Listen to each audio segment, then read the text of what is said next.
बिस्मिल्लाहिर्रहमानिर्रहीम। अस्सलामु अलैकुम मेरे अज़ीज़ दोस्तों। आज मैं फिर आपके लिए बुनियादी रेफ्रिजरेशन साइकिल जो कंप्रेशन सिस्टम से ताल्लुक़ रखता है वो बयान करूँगा। लेकिन इस बुनियादी रेफ्रिजरेशन साइकिल के अंदर मैं वो टेक्निकल टर्म्स इस्तेमाल करूँगा जो असल हैं, ताकि मेरे वो दोस्त, मेरे वो साथी जो माशाल्लाह पढ़े लिखे हैं और जो इसकी टेक्निकल टर्म्स को समझ सकते हैं, वो जब इन असल टेक्निकल टर्म्स के साथ इस सिस्टम को समझेंगे तो वो ज़्यादा लुत्फ़ महसूस करेंगे, उनको ज़्यादा मज़ा आएगा।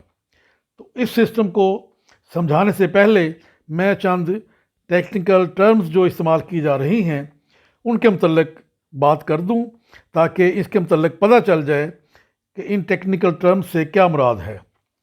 सबसे पहले आप नीचे देखिए, यहाँ पे लिखा हुआ है कंप्रेसर की सक्शन लाइन के पास नीचे low pressure super heated vapours. Super heated vapours ऐसे वेपर्स को कहा जाता है जिनका टेम्परेचर रेफ्रिजरेंट के कंडेंसिंग टेम्परेचर से ज़्यादा हो। वो बुखारात जिनका दर्जा हरारत रेफ्रिजरेंट के कंडेंसिंग टेम्परेचर से ज़्यादा हो, उन बुखारात को सुपर हीटेड वेपर्स कहा जाता है। तो चूँकि ये सक्शन लाइन की तरफ से कंप्रेसर में दाखिल हो रहे हैं, तो सक्शन लाइन में चूँकि दबाव कम होता है, प्रेशर कम होता है, इसलिए इसको हम low pressure super heated vapours कहते हैं। अगर आप डिस्चार्ज लाइन की तरफ देखें तो यहाँ पर high pressure super heated vapours लिखा हुआ है। तो सुपर हीटेड वेपर से तो वही मुराद है कि ऐसे बुखारात, ऐसे वेपर्स जिनका टेम्परेचर उनके कंडेंसिंग टेम्परेचर से ज़्यादा है। तो high pressure super heated vapours इसलिए कहा जाता है कि चूँकि जब ये वेपर्स कंप्रेसर से बाहर निकलते हैं तो उस वक़्त उनका जो टेम्परेचर है वो भी बढ़ चुका होता है और उनका प्रेशर भी बढ़ चुका होता है। आगे एक नई टर्म कंडेंसर के अंदर आप देखते हैं लिखी हुई, उसको हम कहते हैं सैचुरेटेड वेपर्स। असल में सैचुरेटेड वेपर्स ऐसे वेपर्स होते हैं जिसमें कुछ मिकदार में रेफ्रिजरेंट बुखारात की हालत में होती है और कुछ मिकदार में रेफ्रिजरेंट लिक्विड हालत में होती है। तो यहाँ पर आकर वेपर और लिक्विड का मिक्सचर बन जाता है, तो इसको हम कहा करते हैं सैचुरेटेड वेपर्स। और अगर आप कंडेंसर की आखिरी लाइन में देखें तो वहाँ पर लिखा हुआ है सब कूल्ड लिक्विड, यानी ऐसा लिक्विड जो सब कूल्ड है। सब कूल्ड से मुराद होती है ऐसा लिक्विड जिसका दर्जा हरारत कंडेंसिंग टेम्परेचर से कम हो। ऐसा लिक्विड जिसका दर्जा हरारत कंडेंसिंग टेम्परेचर से कम हो, तो इस लिक्विड को, इस माय को सब कूल्ड लिक्विड कहा जाता है।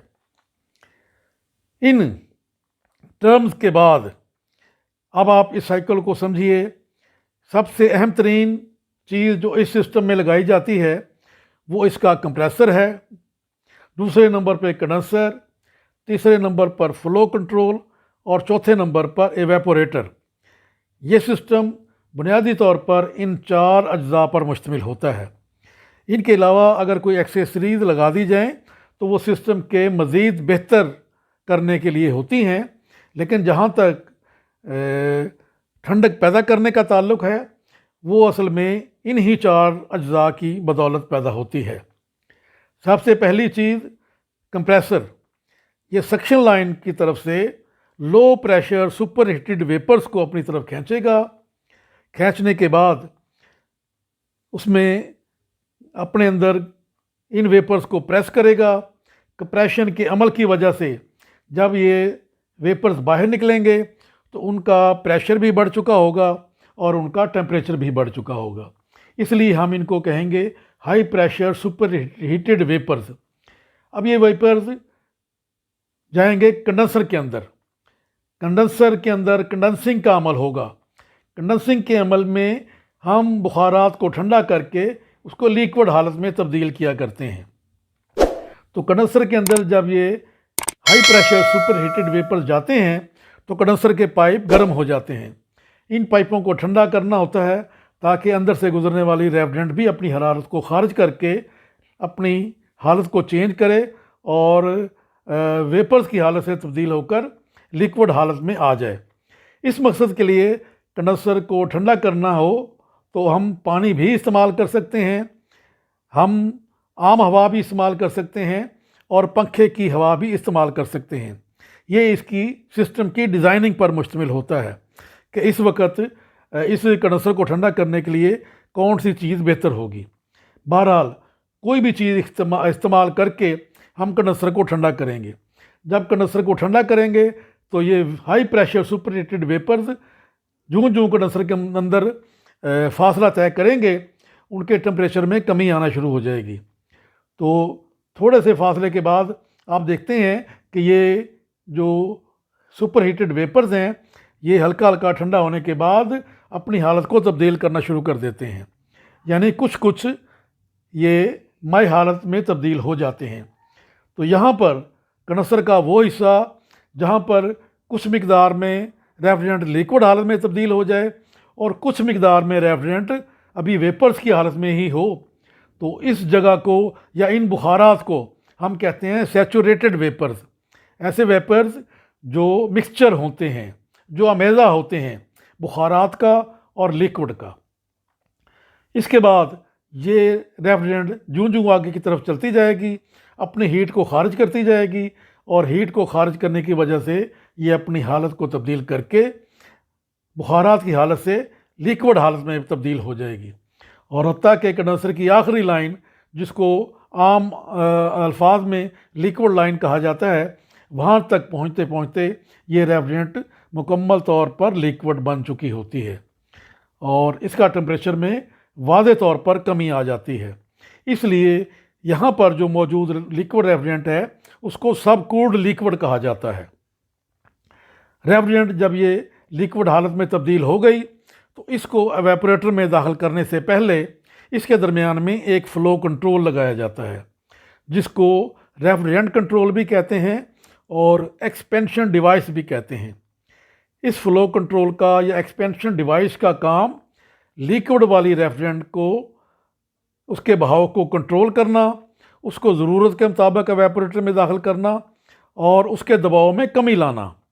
ये अहम तरीन काम होता है, दबाव में कमी लाना। जब ये सब cooled liquid refrigerant flow control में से गुजर कर एवेपोरेटर में आएगी तो इसका दबाव इंतहाई तौर पर कम हो जाता है और दबाव की कमी की वजह से ये माई रेफ्रिजरेंट, ये लिक्विड रेफ्रिजरेंट एवेपोरेटर के अंदर आकर ख़ुद ब खुद खौलना शुरू कर देती है, ख़ुद ब खुद माई हालत से बुखारात में तब्दील होना शुरू कर देती है। इस जगह पर रखी हुई अशिया की हरारत को अपने अंदर जज़ब करती है या हवा की हरारत को अपने अंदर जज़ब करती है। तो हवा की हरारत या अशिया की हरारत को जज़ब करने के बाद ये लिक्विड वाली रेफ्रिजरेंट फिर दोबारा बुखारात की हालत में तब्दील होना शुरू हो जाती है। तो कुछ फासला तय करने के बाद आप देख रहे हैं कि यहाँ पर सैचुरेटेड वेपर्स लिखा हुआ है। तो यहाँ पर कुछ मिकदार में रेफ्रिजरेंट लिक्विड होती है और कुछ मिकदार में यहाँ पर रेफ्रिजरेंट बुखारात बन चुकी होती है। अब जूं जूं ये रेफ्रिजरेंट आगे फासला तय करती है तो हरारत को जज़ब करती रहती है। चीज़ों की हरारत को जज़ब करने की वजह से या हवा की हरारत को जज़ब करने की वजह से ये रेफ्रिजरेंट जो इसमें माई हालत में है वो अपनी हालत को तब्दील करते करते मुकम्मल तौर पर बुखारात में तब्दील हो जाती है। और ये बुखारात पहले की तरह लो प्रेशर सुपरहीटेड वेपर्स वाले ये बुखारात सक्शन लाइन की तरफ से वापस फिर कंप्रेसर में चले जाते हैं। इस तरह से ये हमारा एक साइकिल मुकम्मल हो जाता है। तो जो रेफ्रिजरेंट हमने सिस्टम में चार्ज की है ये बार बार इसी तरह से सिस्टम में दौरा करती है, सिस्टम में चक्कर लगाती है। इसके चक्कर लगाने से और बार बार एवेपोरेटर में आकर हरारत के जज़ब करने से हमारा एवेपोरेटर, या जिसको हम दूसरे अल्फाज में कूलिंग कॉइल्स भी कहते हैं, यहाँ पर ठंडक पैदा हो जाती है। इस ठंडक को हम अपने मकसद के लिए इस्तेमाल करते हैं। अगर हमें सिर्फ़ चीज़ों को ठंडा करना मकसूद हो तो चीज़ों को ठंडा कर लेते हैं। अगर हमें हवा को ठंडा करना मकसूद हो तो हवा इसके साथ टकरा कर उसको ठंडा करके तो कमरों को ठंडा कर लेते हैं। इस तरह से हमारा ये सिस्टम काम करता है। इस सिस्टम के अंदर आप देखते हैं कि यहाँ पर एक दरमियान में लाइन लगाई गई है और इसके दोनों तरफ भी दो अल्फाज लिखे गए हैं। बाएं तरफ लो प्रेशर साइड और दाएं तरफ हाई प्रेशर साइड लिखा गया है। इसका मतलब ये होता है कि कंप्रेसर की डिस्चार्ज लाइन से लेकर तो जो हमारा फ्लो कंट्रोल है इसके इनलेट तक जो हमारा हिस्सा होता है, यहाँ पर चूँकि दबाव की मिकदार ज़्यादा होती है इसलिए इस हिस्से को हाई प्रेशर साइड यानी ज़्यादा दबाव वाला हिस्सा कहा जाता है। जबकि जो हमारा एक्सपेंशन वाल्व है या एक्सपेंशन डिवाइस है या फ्लो कंट्रोल है उसके आउटलेट से लेकर हमारे सक्शन लाइन में से कंप्रेसर के इनलेट तक वाला जो भी हिस्सा होता है इस तरफ दबाव चूँकि कम होता है इसलिए इस साइड को लो प्रेशर साइड या कम दबाव वाला हिस्सा कहा जाता है। तो ये हमारा ये रेफ्रिजरेशन साइकिल है। मुझे उम्मीद है मैंने अपनी पूरी कोशिश की है कि आपको अच्छी तरह से इस बात की समझ आ जाए